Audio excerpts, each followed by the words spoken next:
Hey guys, Anthony, 4x4 Diesel. We're just doing a vehicle inspection and a transmission oil change. So that's what's happening over here at the moment. But basically what I wanted to quickly run through for you is there's probably a lot of people that have done about 100,000 Ks, and this is to give you a guide or what to look out for, what I'd be looking for on a vehicle that's done 100,000 Ks, the sort of wear and tear, typical items that you may need to look at, monitor or replace.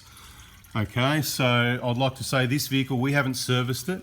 This was previously serviced by a Toyota dealer, 100,000 Ks, and it's not a pre-purchase inspection, it's a post-purchase inspection. So clients purchase the vehicle and they just want me to have a look over it, make sure it's all legit and everything's okay, and give them an idea of what needs to be done.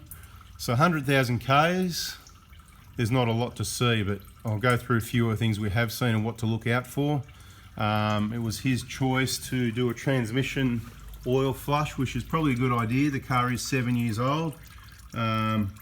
So we're getting that oil out. We're going to refresh that. 7 years is a long time. There's no service schedule on these vehicles. There's no schedule to replace the transmission oil.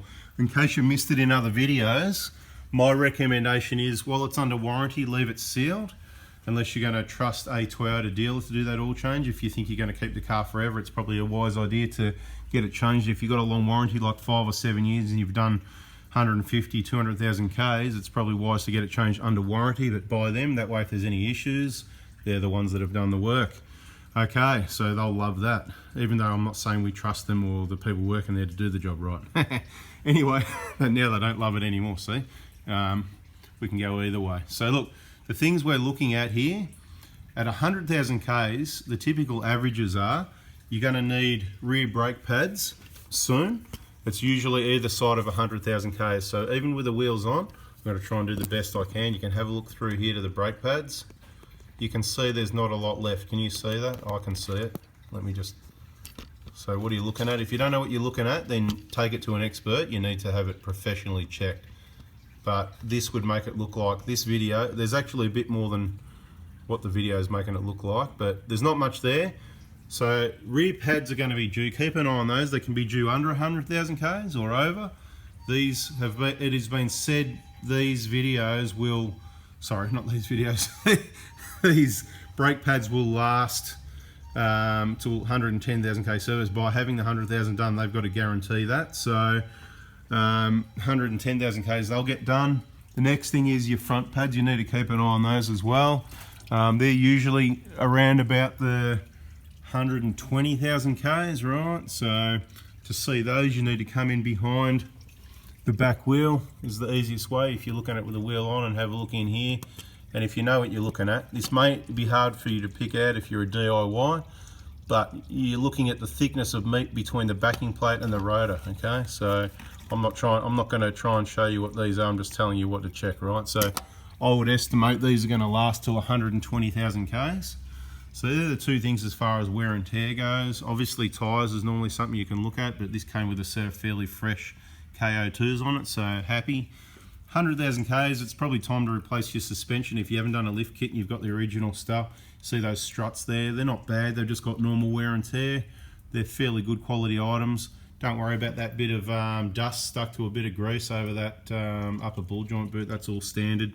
Drive shafts, once they get older, they'll start to show a bit of grease, you know, weeping out, not a big deal. What are we looking at here?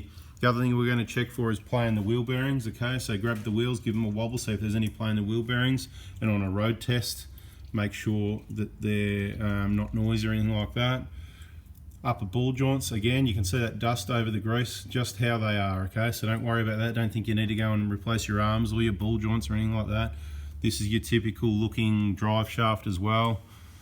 You can look at the control arm bushes, right, which, you know, looking in the front one from the back, looking for cracks, not little tiny little hairline cracks, I mean more serious cracks. So these ones look good, okay? So I'm just going through, I'm not necessarily showing you, but I sort of am, but I'm not, you know. These ones, they look okay. They're your typical bushes that can become cracked. Usually you're going to be looking at replacing those whole arms at probably 250,000 Ks would be the best sort of estimate I could give you. It all depends on your suspension setup, your driving style, and how hard you hammer the vehicle off-road and what products you use when you replace them, how long they're going to last. But genuines, we just put whole new arms in, 250,000 Ks, or when needed, not as prevention. It's not a big deal, it's not going to stop the vehicle, it's check them and replace as necessary. Okay, what else are we going to look at? 100,000 Ks, there's not much to see, I've got to tell you. So tyres, brakes, you can check for playing the rear axle bearings, but we don't find that on Prado, sometimes on Hiluxes. Always check your diff breathers here that are not blocked, because that can cause oil leaks if they get blocked up. Give them a bit of a twist and a push and wiggle up and down and a clean up, spray some brake cleaner if you need to. I'm just going through in my mind, 100,000 Ks, what else are we looking at? This is not based on every car, this is a Prado. This is typically, you know, all these bushes, everything else, checking for oil leaks, of course, you're not going to see any. Checking that fuel filter's been replaced, it's nice and clean, it has been. Looks like they've been lubing the uni joints, part of the service, right? There's 6 points on the Prado. Everything else looks legit, unless I've forgotten something there. The most main things that I'd be looking at 100,000 Ks, so if you're servicing your own car, whatever, if you're not checking those things, make sure you are. And if you want to see more detail on this transmission service video and how to do the transmission flush, then we've got a video on that. So as I always say, go and look at the old videos, go look at the other videos. If you got something out of that, give us a thumbs up. If I've earned your subscription, please subscribe, and don't forget to turn the bell on so you don't miss out on that next most important bit of education and information. Thanks for watching, guys. See ya.